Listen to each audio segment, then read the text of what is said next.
Having been transferred from a regional branch to the head office, I, a high school graduate, went to greet the female department head, a national university graduate, only to be immediately looked down upon.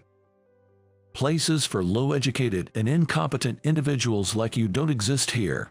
Head back to the countryside promptly. That seat you're occupying is mine from today. Thank you for your service up until now. Huh? After graduating high school, I took the entrance exam and got a job at a local company. There were various reasons for aspiring to join this company, but the main one was its convenient location near my home. Maintaining a good distance from others is one of my strengths. However, the branch I was assigned to is particularly known for its familial atmosphere, making it unnecessary to worry about troublesome interpersonal relationships. The company itself is among the top performers nationwide, with branches across the country. Maintaining the original corporate culture while adapting flexibly to changing times seems to be the secret to this company's long-standing success as a leading enterprise. In this branch, from the top executives to the lower-level employees, there's a shared commitment to the company's overall work ethic. As a result, the colleagues, seniors, and juniors all have good relationships and coordinate well with each other. Thus, work is always done quickly and at a high level.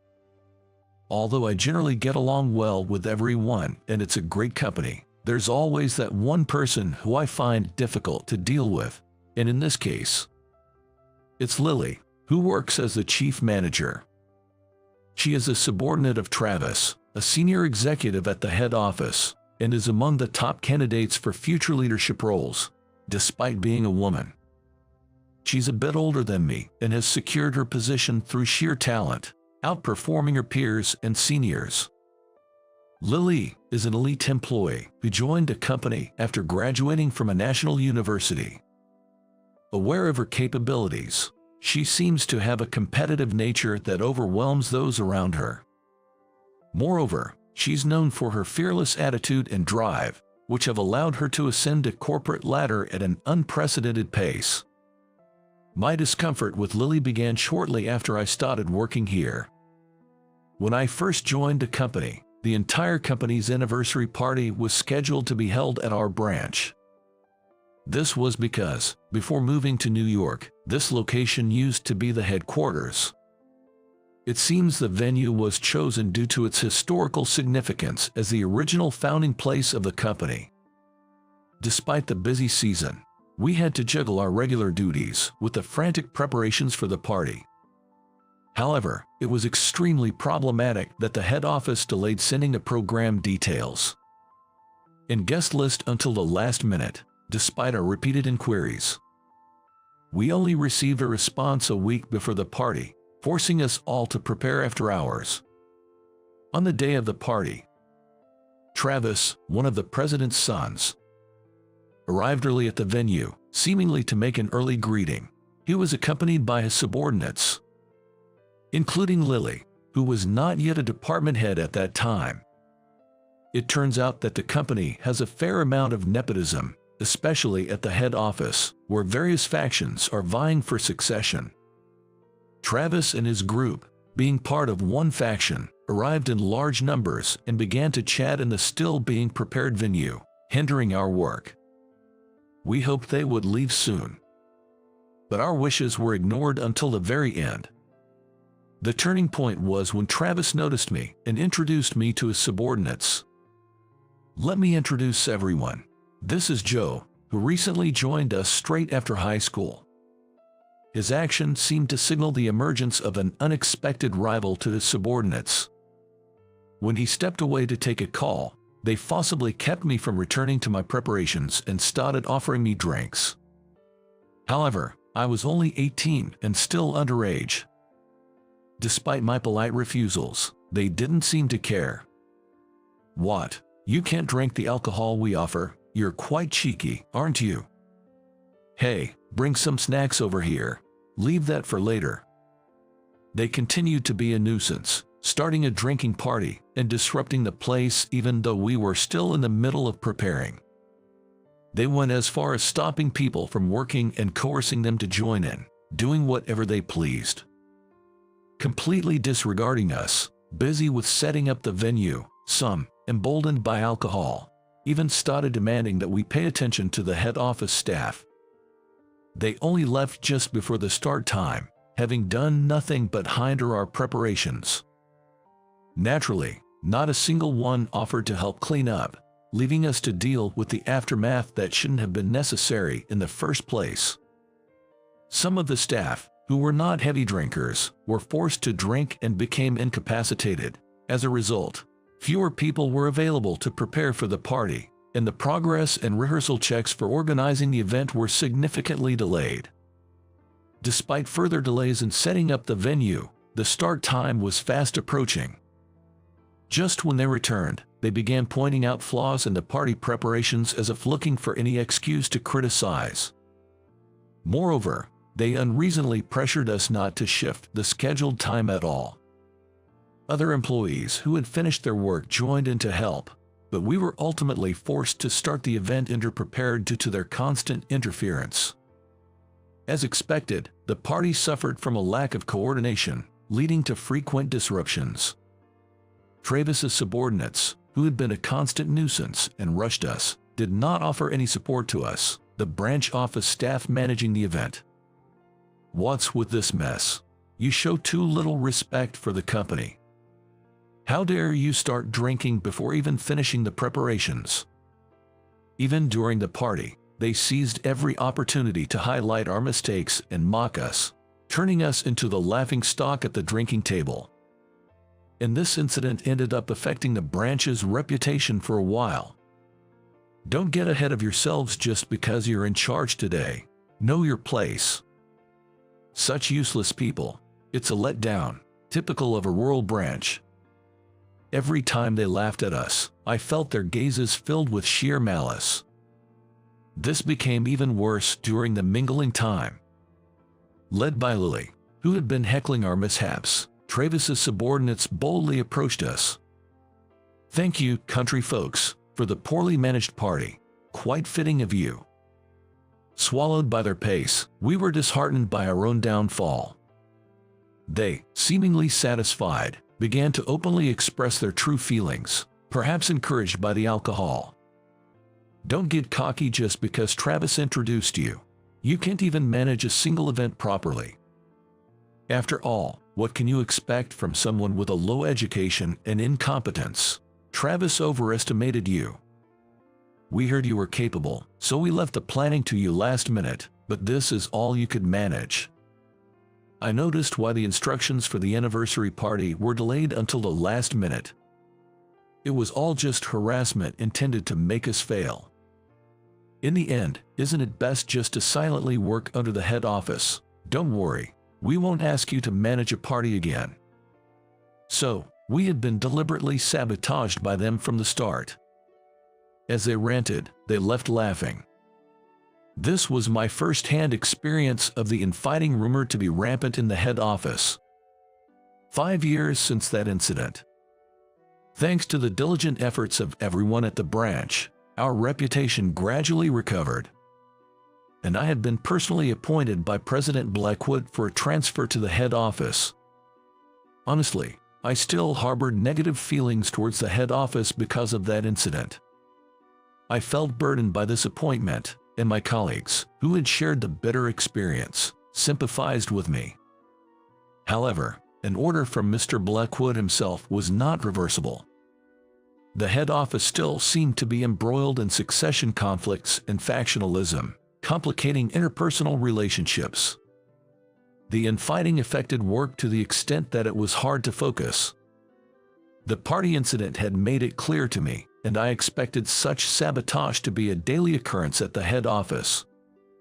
Compared to the head office, our branch was truly a paradise. Pulling myself together, I prepared myself for the inevitable.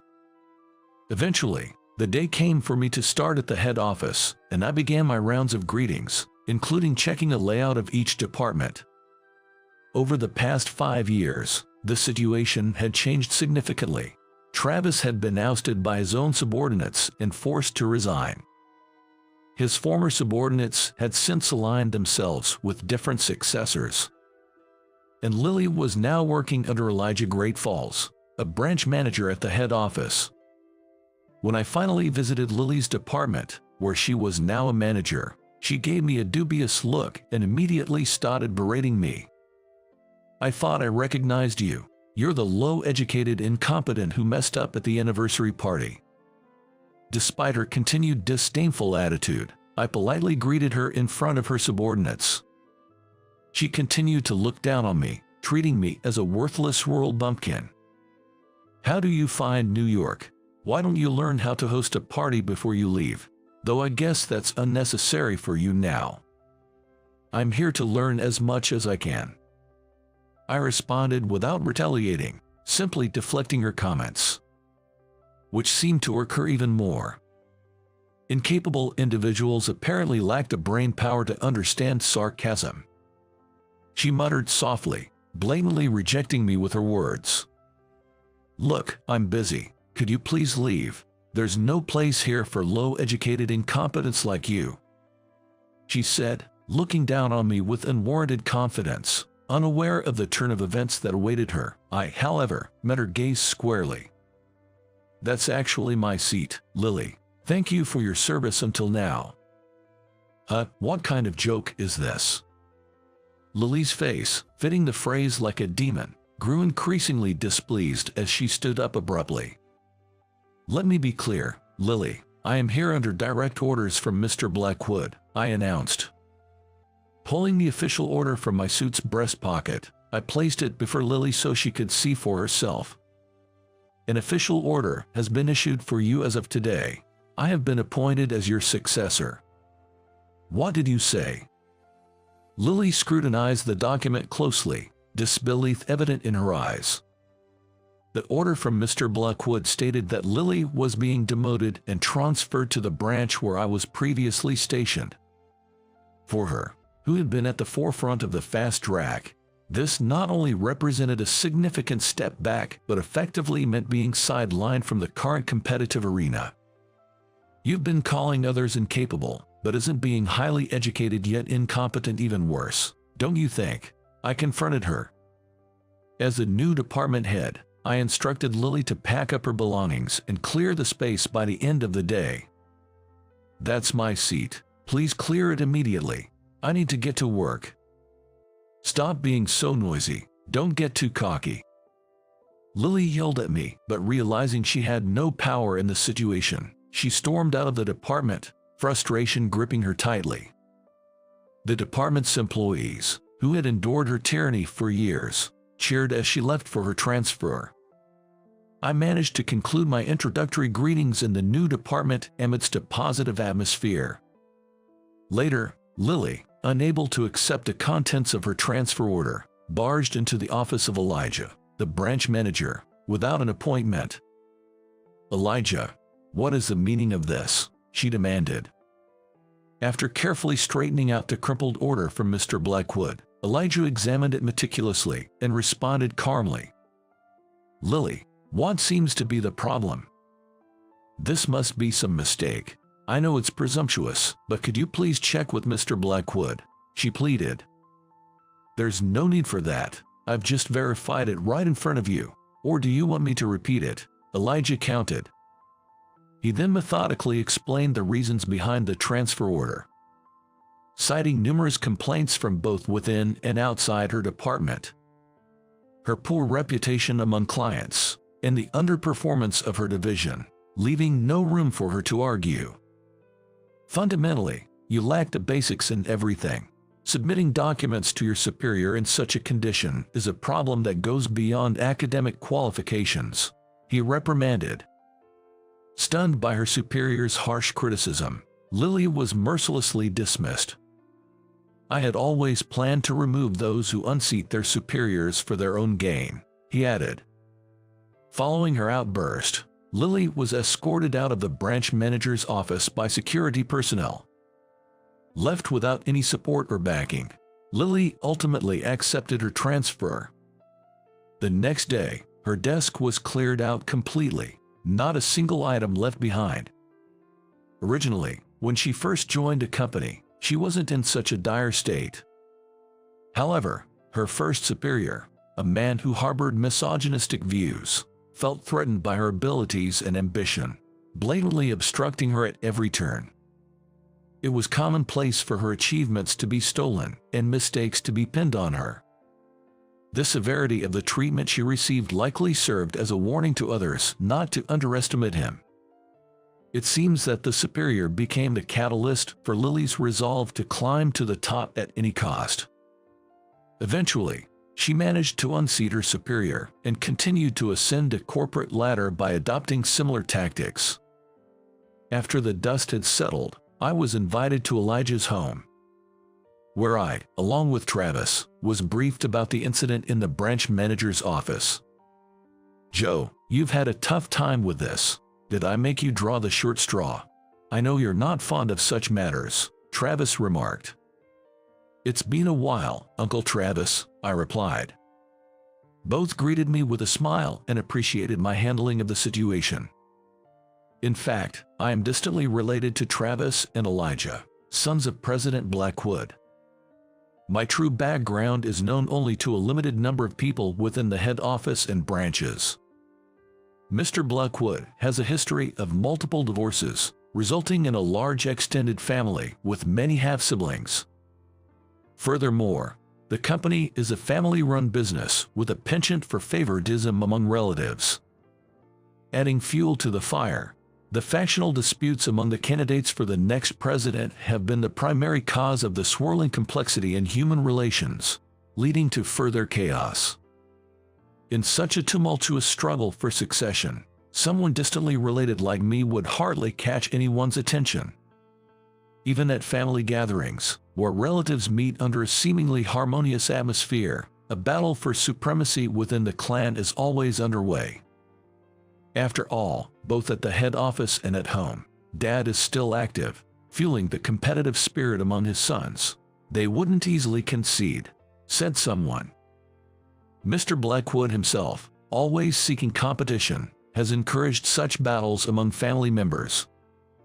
Not resonating with this idea, I have always maintained a distance from the rest and upheld a neutral stance. Travis and Elijah, who found my unusual perspective intriguing, were the two people who took an interest in me. Despite being stepbrothers for Mr. Blackwood's ex-wives, they were good rivals yet shared a surprisingly close bond. A rarity among the otherwise tense and discordant family relations. Their factions were naturally competitive, but they themselves maintained a breezy demeanor, working as comrades in arms within the company. Lily and others who were subordinates of Travis probably didn't find a close relationship between these two amusing. Their scheming to bring down Elijah's side led to Travis's downfall. To avenge Lily, the main culprit behind her downfall, I was transferred to the head office. And it was Elijah who directly disciplined Lily, revealing the true nature of events. My decision to work at the local branch, aside from its proximity to home, was driven by my desire to avoid the nepotism and irrelevant skirmishes at the head office. Indeed, the branch I joined was an idyllic environment. Even though some at the branch knew of my background, they treated me equally without prejudice. However, after the incident at the party, I wished for an improvement in the head office's environment.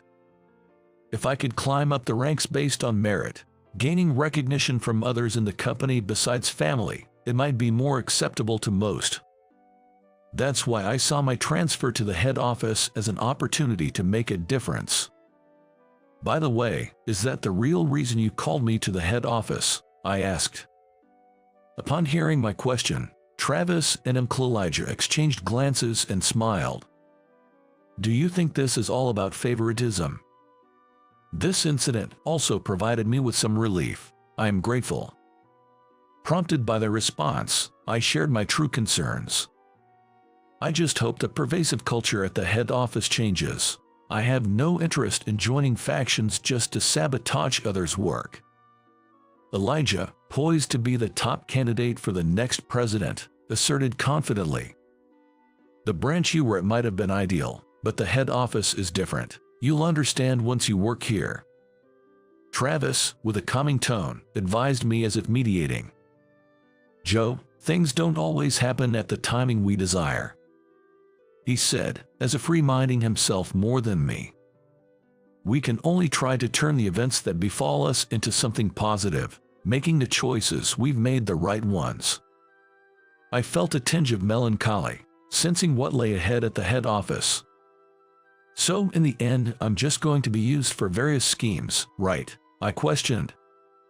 Elijah didn't confirm or deny my question.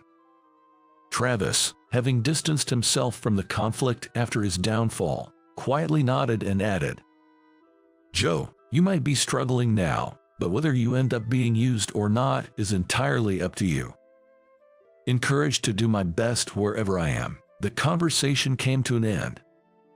Subsequently, I was assigned to a department under Elijah's faction at the head office.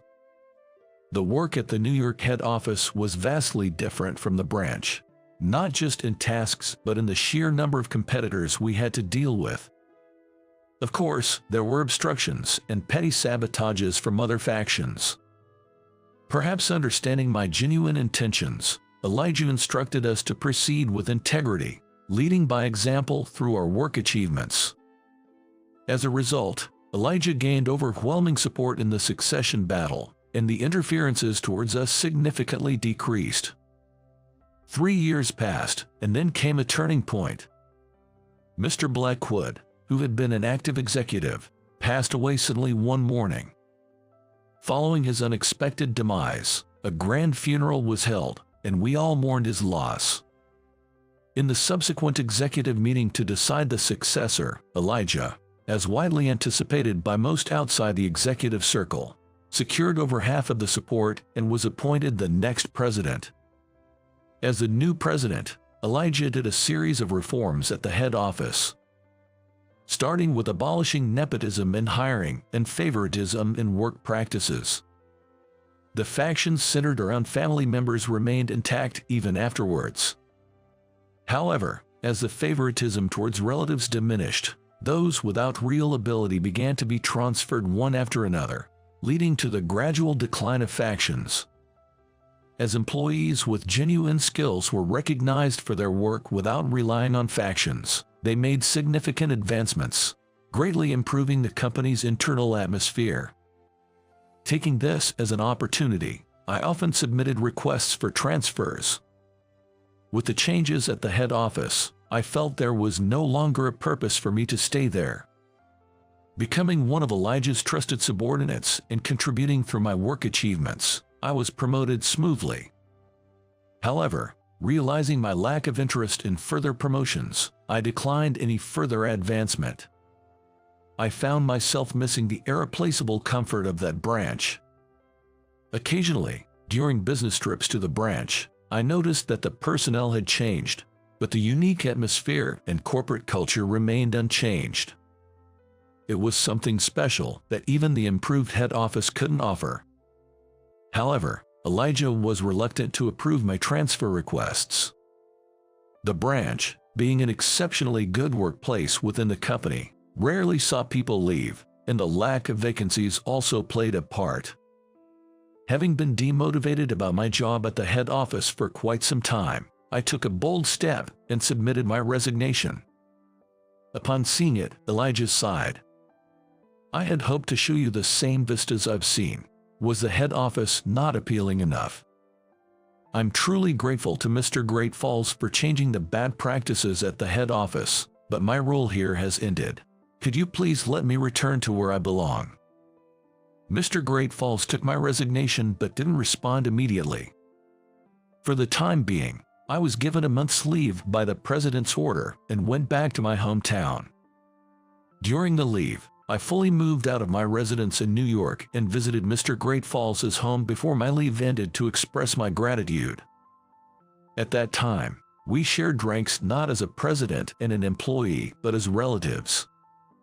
We reminisced about Uncle Travis, who passed away suddenly before he could become president, and I expressed my gratitude and respect to Uncle Elijah once again. Later, having returned to my hometown, I found myself heading to my former branch in a suit once again. The personnel had changed quite a bit since my time there, and it seemed there were few who remembered me. Yet, the warm and comfortable corporate culture had been passed down unchanged. With a renewed spirit, I headed towards the entrance, grateful for the opportunity given by Mr. Great Falls. To my surprise, I was greeted by many familiar faces among the welcoming employees. Among them, my eyes caught a particular female employee. Holding a bouquet of flowers to welcome me was Lily, who had been transferred to the branch after I left. She seemed to have undergone a significant change in character since then. Initially, she caused quite a stir in the workplace. But as she adapted to the branch's environment, her ambition faded. The distrustful, tense relationships she had at the head office were nowhere to be found here. She shifted towards a life that valued a good balance between work and personal life, transforming into a completely different person. Her previously sharp demeanor softened, yet she retained a strong core, skillfully managing and helping those around her. Now in the secretarial department, her work is highly regarded not just within the company but also by clients. Her change was likely influenced by her marriage to a partner she met and fell in love with at the branch. Mr. Great Falls had concerns about Lily and me being in the same branch, but it was she who insisted on giving me the welcome bouquet. Regardless, seeing her happy and different from her time at the head office brought me relief. Approaching me with a smile, she warmly welcomed me. "Congratulations on your appointment as branch manager, Joe." "Dirty old hags need to be sanitized. You don't belong here. Go home." When I was young, my father passed away, leaving my mother to raise me by herself. There's no way she wasn't sad or lonely after Dad's death. Yet, she never once showed any signs of hardship in front of me. She was always smiling. My father-in-law called my kind mother the bottom of the barrel and splashed beer on her. Is it really so great to work for a big company or to be wealthy? I've been taught something far more important than that. "So, you are fired as of today." I reached my limit and blurted out the words I had been holding back. My father-in-law is going to regret this for the rest of his life. Because my true identity is. My name is Jack. I have a girlfriend named Lily, and we've been dating for 3 years. "Hey, Jack, does anything look off? Is this outfit okay?" "Haha, don't worry so much, you're fine." I patted Lily's shoulder lightly a few times to reassure her, as she was visibly nervous. "Today, we plan to visit my parents' house to announce our engagement. Don't worry, Mom said she's looking forward to meeting you." "Yeah." Lily is beautiful. And many men were drawn to her for her modest personality. I was one of them. So, after various events, I managed to win the position of her boyfriend, and after a smooth dating period, I proposed and we got engaged. When we arrived at my family home, the front door opened as if they had been waiting for us, even before we rang the doorbell. "Welcome back, Jack." "Hey, Mom, and this is..." I wrapped my arm around her shoulder and nudged her forward as I introduced her to my mother, who greeted us. "Hello, my name is Lily." "Nice to meet you, Lily. I'm Jack's mother, Nancy. You've caught such a beautiful one, Jack. Well done." "It was tough, you know. Had a lot of competition." "Oh, Jack." Blushing, Lily looked up at me in a mock protest. "Good. It seems her nerves have eased a bit." "Haha, come on in, both of you. I've been preparing a feast for you today." Encouraged by my mother's lively voice, Lily and I entered the house. We relaxed and enjoyed the meal that Mom had prepared. Lily and my mom have become very close, and they are preparing after-dinner coffee in the kitchen. "All right, it's about time."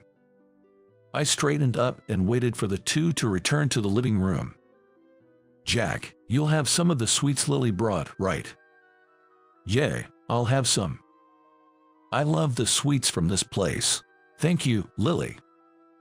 No, not at all. I'm glad you like them. The table was set with the confectionaries Lily brought as a gift and coffee my mother brewed. Mom, there's something we'd like to tell you today. As I said this, I glanced at Lily. Lily modestly nodded and came to sit beside me on the sofa. Mom, we're getting married. We came today to tell you that. Wow, is that so? I'm so glad. I so am. She must have had a feeling it was coming. Though she wasn't surprised, my mother's voice quivered with overwhelming emotion, and she pressed the corners of her eyes, trying to hold back her tears. Congratulations to both of you. Jack, I'm so proud of how well you've turned out. Yeah, me too. I'm glad I can finally give you peace of mind, Mom. Holding both of my hands firmly, Mom couldn't stop her tears. Lily, who had been quietly observing us, was also moved to tears by my mother's emotion. I hardly have any memories of my father. He died in a car accident before I was old enough to remember. Since then, my mother raised me on her own. Jack, I'll protect you for both me and your father. You'll never be troubled. At my father's funeral, Mom said that as she hugged me tightly. Strangely, this memory has never faded, even now. And true to her word, she always put me first, living her life with that as her priority. After my father passed, the first thing she did was sell the restaurant they ran together. She decided it would be too difficult to manage the business alone while taking care of a young child. With the inheritance from Dad and the money from selling the restaurant, plus various insurance payouts, we should have had enough to live on for a while. But she started working part-time at the restaurant soon after selling it. It was all for me, I guess. Mr. Smith, the owner who bought the restaurant, was very supportive of my mother. Nancy, I'm thinking of creating a kids area inside the restaurant. Really? Jack is still young, and I thought it would be nice to have something like that. Bring him along when it's done. Oh, thank you, Mr. Smith. True to his word, Mr. Smith created a kids space in one corner of the restaurant. This was a kind gesture from Mr. Smith to make sure my mom and I would be comfortable. It might have started for me. But the restaurant, with its new kids space, thrived as it became a place welcomes to families with young children. While Mom worked, I spent my time in the restaurant's kids space. By the time I was in elementary school, I naturally started looking after the children who were left there. Jack, come here next. Let's play Power Rangers. No way. Jack is going to play house with us. Take turns, everyone. Let's all play nicely together. The restaurant had many regulars, and playing with the kids I knew was one of my joys back then. Among them, there was a regular who always brought life to the bustling kids space. Hey, little ones, I brought some snacks for you. Oh, Mike, thank you. The generous regular was a man named Mike Johnson. He was like an ideal father figure to me. Looking back, I feel like I grew up wanting to be a man like him. He was that irreplaceable to me. Jack, I hear you've been doing great lately. Doing what? You've been a big help taking care of the kids here, Nancy told me. Really? Hey, that's good to hear. Keep it up, Jack. You'll grow into a fine adult and be able to help Mom even more than now. Got it? Of course, I promise. All right, then it's a promise, man to man. Sure. I wonder if I've come any closer to fulfilling that promise we made back then.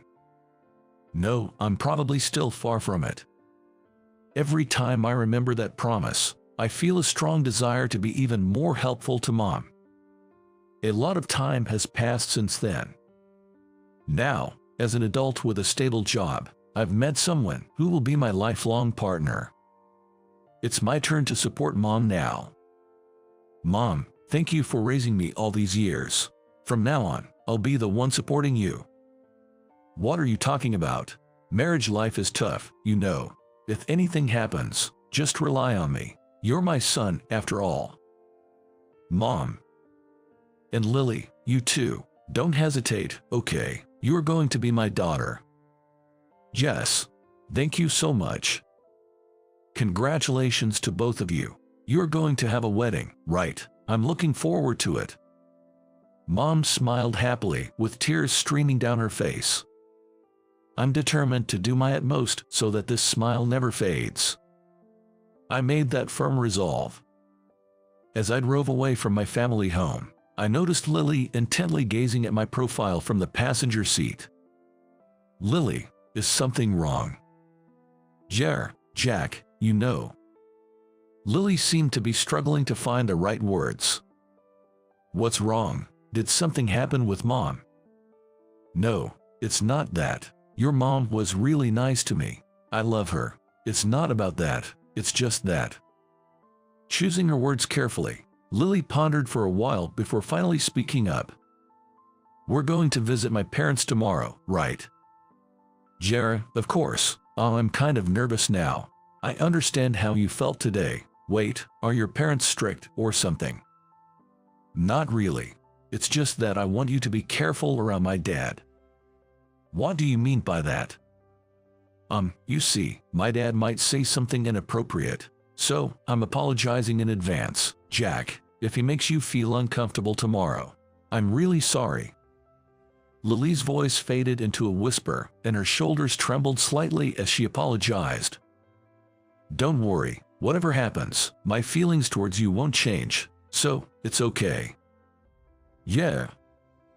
Lily nodded with a face that couldn't hide her anxiety and looked down. Visiting her parents might not go as smoothly as I thought. Anyway, I swore to myself that I would do anything to avoid making Lily sad. The next day, the visit to Lily's parents went smoother than I had anticipated. I was quite on edge, fearing something terrible might happen, but contrary to my worries, Lily's parents were friendly and talkative. However, there was something that bothered me a bit. Looking back, I felt a sense of discomfort from the very beginning of our interaction. Nice to meet you. I'm Jack, and I'm in a relationship with Lily. Hey, glad you could make it. I'm Lily's father, Robert. Nice to meet you. So, which university did you attend? It surely couldn't be the same as mine. I was completely taken aback by the sudden question about my educational background and froze for a moment. Dad, I always tell you to stop that. Really, Robert, that's rude. Jack, I'm so sorry. Please, come in. Lily and her mother quickly intervened, preventing the topic from escalating further. But I noticed something. Lily's father, Robert, seemed to have a look in his eyes that somewhat looked down on people. Jack, are you okay? Oh, yeah. Really? Did my dad say anything rude to you when I wasn't looking? It's okay.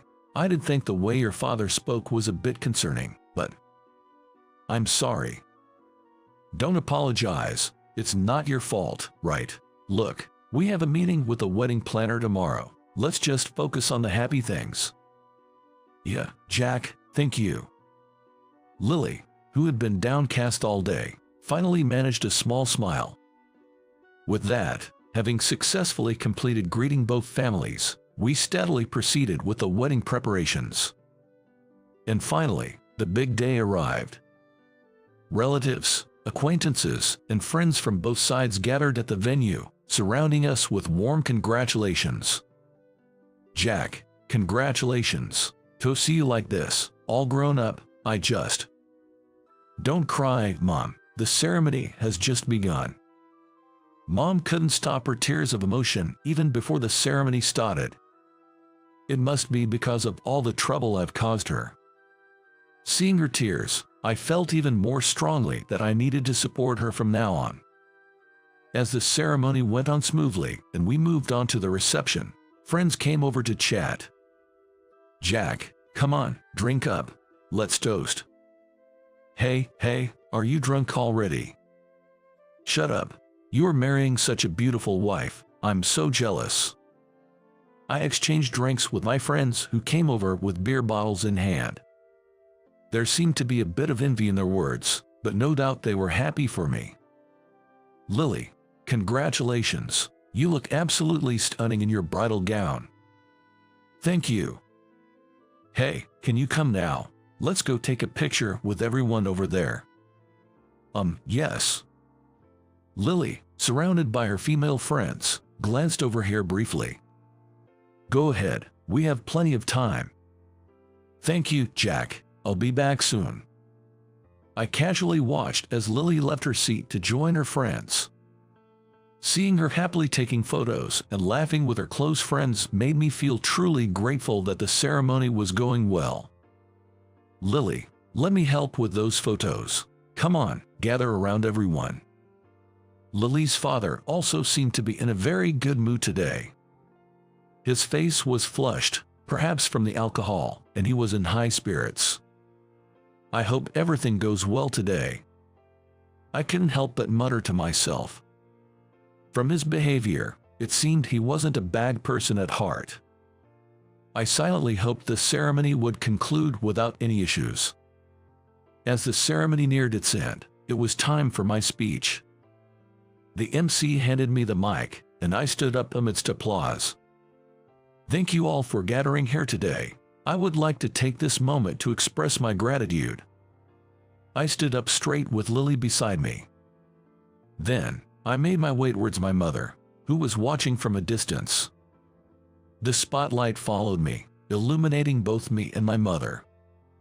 Mom, thanks to your love and care, I've made it this far. Jack, what is this? I wasn't expecting this. The letter to my mother was a surprise that Lily and I had planned. Once again, Mom's tears flowed like a waterfall. It was so touching and funny at the same time that I supported my mother's shoulder while laughing. Mom, don't cry so much. There's more to come. I know. Soft laughter and the sound of people sniffling quietly filled the venue. Lily, left at the main table, was also busily dabbing at her eyes with a handkerchief. Ever since Dad passed away, you raised me all by yourself. You're the person I respect the most in the world. Thank you, truly, for everything up till now. From here on, it's my turn to support you. Please look forward to me returning the favor. Your son, Jack. After finishing the letter, I gently hugged Mom. Thanks, Mom. Jack, you've really grown up to be such a fine person. The venue was filled with applause, enveloped in a warm atmosphere. When did she become so small? Holding my crying mom, that's what I deeply felt. My speech had just ended, and the venue was wrapped in a congenial atmosphere, when suddenly, ahem, ladies and gentlemen, there's something I'd like to say as well. Unexpectedly, Robert stood up to speak. Lily, did you know about this? No, nothing at all. Should we stop him? Dad seems drunk, and who knows what he might say. No, let's not stir the unnecessary pot. It was a celebration, and I couldn't imagine he'd do anything drastic in front of so many people. While checking with the MC, I handed the mic over to Robert. At that moment, I had no way of knowing it would turn out to be the worst decision. Standing upright, Robert smiled to the guests before starting his speech. Thank you all for gathering here today for my daughter Lily's sake. Dad, it's not just for me. It's okay, Lily. I don't mind. His way of speaking as if I didn't exist was still somewhat tolerable. While calming an unusually indignant Lily, I watched Robert's speech unfold. In our family, we've always produced excellent individuals, not just my daughter Lily, but myself as well, and of course, all the relatives gathered here today. The atmosphere started to feel uneasy. Robert's speech turned into an endless boast about himself, changing the mood in the room. Yes, we are elites. But what about the groom's mother, a single mother working part-time in a restaurant? The venue's atmosphere grew tense. Dad, how could you say that? I can't believe it. Jack, I'm so sorry. Oh, what should I say to your mother? I'll go to the MC right now and get the mic. As Lily frantically tried to intervene, Robert brusquely moved towards my mother. What? People like you are a nuisance to society and a burden to our daughter. Please stay away from us from now on. In that moment, Robert uncaringly splashed his beer onto my mother's face. Gasps and screams filled the venue. What are you doing? Don't you get it? People like you are filthy and need to be sanitized. You don't belong here, so leave. Time seemed to stand still in the venue. The guests were in shock, and my beer-drenched mother was frozen in disbelief. Ha ha, how about that? Are you surprised? What are you thinking? Please stop, I beg you. Robert, grinning triumphantly, was desperately being held back by Lily's mother. Oh no, what a disaster. Lily. Supporting Lily, who had collapsed to the ground, I whispered in her ear. Lily, I'm sorry, I can't hold back any longer. My grip on Lily's shoulder tightened with anger. Lily's hand gently covered mine. Jack, it's okay. I'm your wife from today. I'm no longer his daughter, so don't hold back. Lily, I'm sorry. It's okay, really. As I apologized, Lily shook her head, assuring me with her gesture. I had no more doubts. Leaving Lily behind, I swiftly made my way to Robert. Grabbing his arm, I snatched the mic from him. What are you doing? How rude to just barge in like that. Ignoring Robert's red-faced protests, I handed the mic back to the MC. Hey, are you listening? What do you think you're doing barging in like that? That's my line. What were you thinking, throwing beer on my mother like that? I went over to my mom and handed her a handkerchief. Here, Mom, use this. Jack, I'm sorry, this happened. I'm sorry for being such a mother. Mom, it's not your fault, so don't ever apologize again. Jack. Mom's face was red, trembling, and she was crying. These weren't tears of joy like before. They must be tears of shame and frustration. Like mother, like son, a son as impolite as his bottom-dwelling mother. While saying this, Robert grabbed my shoulder to turn me towards him. Hey, you better apologize now if you know what's good for you. If I wanted to, I could even call off your marriage to Lily. Is that so? Rage was bubbling up from deep within me. I shrugged off Robert's hand, grabbed him by the collar with all my might, and pulled him close. Well then, you are fired as of today. What? I'm fired? What are you on about? You can't do anything like that. Unfortunately for you, I can. I let go of Robert, took out a business card from my tuxedo pocket, and handed it to him. Please have a look at this. This is a business card from our parent company. No way, you can't be. Robert's face turned pale as he held the business card. No way, this can't be real.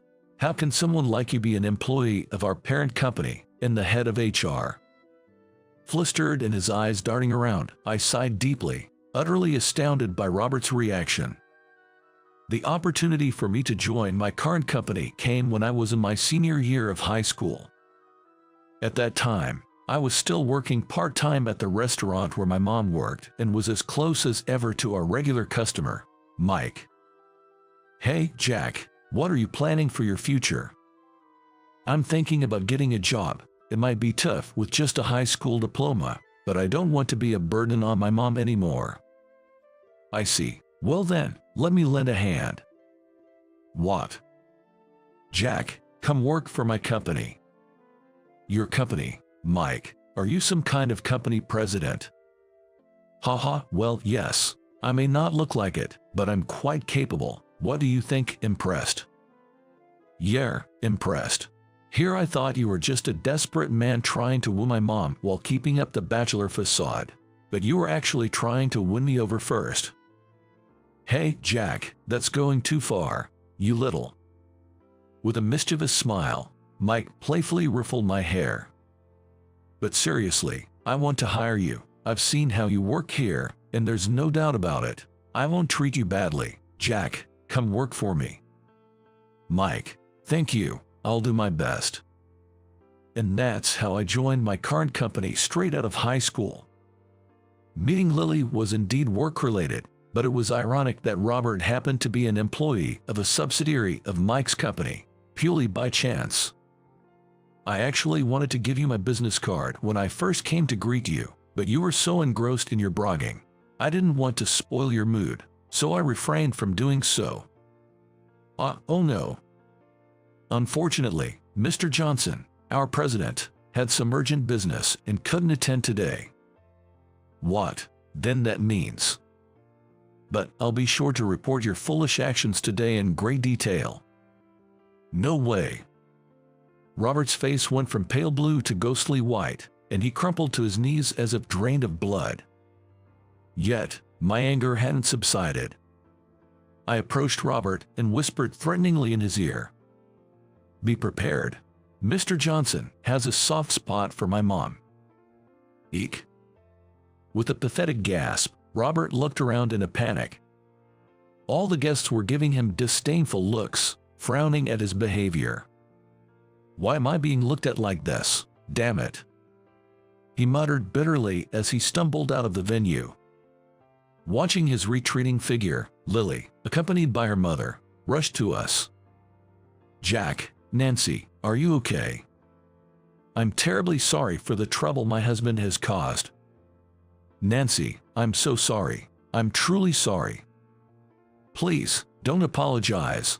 It's not your fault, my dear. And Lily, no more tears, please. A beautiful lady like you shouldn't spoil her looks. Mom comforted them with a gentle smile. Then, she cast a quick glance in my direction. Now, you're the groom. Take charge and smooth things over. Don't make your bride cry on your wedding day. Yes, I understand. I was taken aback for a moment. Mom really is a strong person. Ladies and gentlemen, I apologize for the unsightly scene. We still have time. Please continue to enjoy the festivities. I declared, trying to lighten the mood.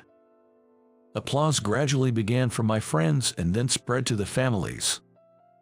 Despite the unexpected incident, the warmth of the guests and, above all, my mom's strength, helped us bring the wedding ceremony to a successful close. Some time has passed since the commotion at the wedding.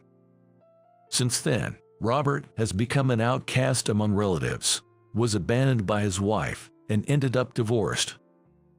Jack, I'm really sorry. I know apologies aren't enough, but I'll leave his fate in your hands. Please, don't hold back on him. Lily's mother, looking considerably worn out, came to apologize again later. Despite feeling slightly sorry for her, I didn't go easy on Robert's case. Or rather, I couldn't. Hey, have you heard about Robert? Yay, that story, right. He ruined his daughter's wedding and got on the bad side of the parent company's president. His foolish behavior at the wedding quickly became the talk of the company.